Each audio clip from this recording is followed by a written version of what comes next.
Welcome to Debbie's Grow, where we talk about issues that matter to the state, void of politics, fear or favor. About 4.2 million Ghana cedis have been deducted from the allowances of national service personnel deployed to government institutions nationwide to fund the capacity building program that has since been suspended amid concerns from beneficiaries. Director General of the National Service Authority disclosed that 99,508 national service personnel had been deployed across the country, including nurses.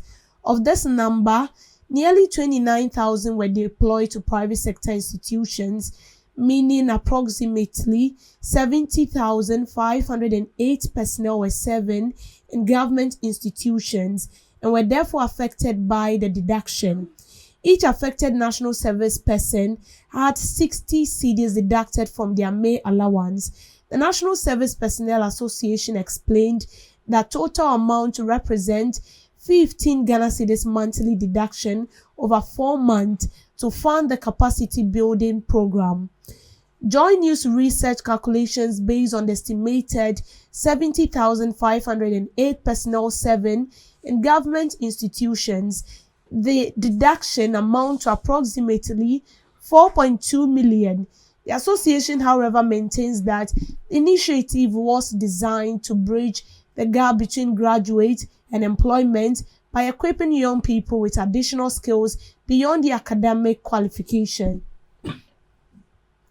The training program comprised 5 courses and was scheduled to be delivered nationwide by the Zeus Atlas Limited. In an interview, the president of the National Service Personnel Association, Wahab Bala Mohammed, explained the initiative was first piloted in the Greater Accra region. The program has since been suspended following a directive from the Ministry of Youth Development and Empowerment after concerns were raised over the deduction and the implementation of the initiative. Some national service personnel have questioned the need for the program, arguing they have not participated in any training sessions and therefore should not have been subjected to deduction. The development, however, raises a broader question about representation and consultation. How did the program intended to benefit national service personnel and backed by an association representing them become the subject of such strong resistance from some of the very people it was designed to serve? So 42 million Ghana cedis has been deducted from national service personnel allowance, and the reason given was that they are deducting this money for a capacity building program, and this program is to teach or educate this graduates who are currently NSS personnel on other skills, maybe sewing, maybe baking and all that. And that is because they want to bridge the gap between unemployment, the number of unemployment youth we have here, and then the number of graduates that are employed. So that is because more times we've seen graduates who complete school and then after serving the government, they don't get employed on time. So they brought out this policy, and that has to do with a deduction of 15 Ghana cedis every month. 15 Ghana cedis every month for 4 months. And they do that because they want to use that money to fund for the program. Now, my question is, how do you go forward? How do you take a step or initiative to deduct my money without my consent? It is not done anywhere. You can't deduct my money without seeking my consent. These are personnel who are serving the government for 1 year. And you see, these nurses, they don't get their money like other graduates in other field.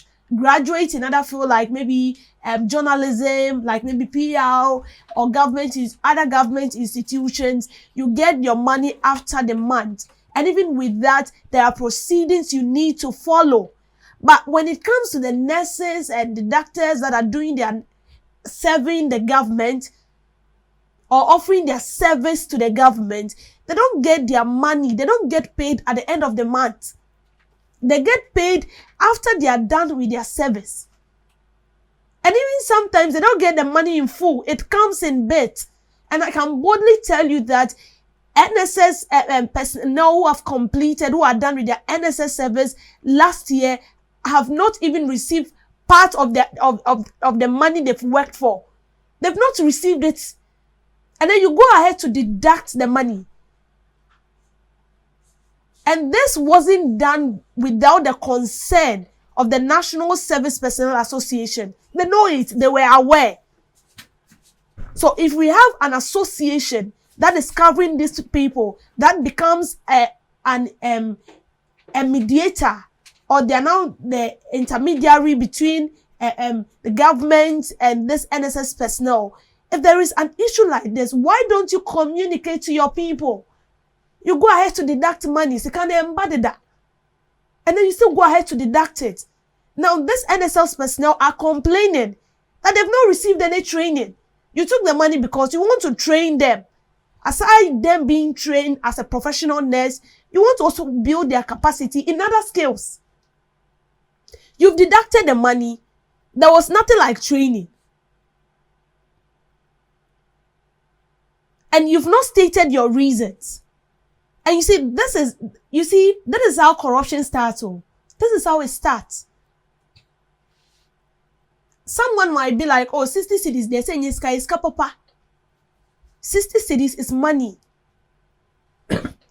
Excuse me.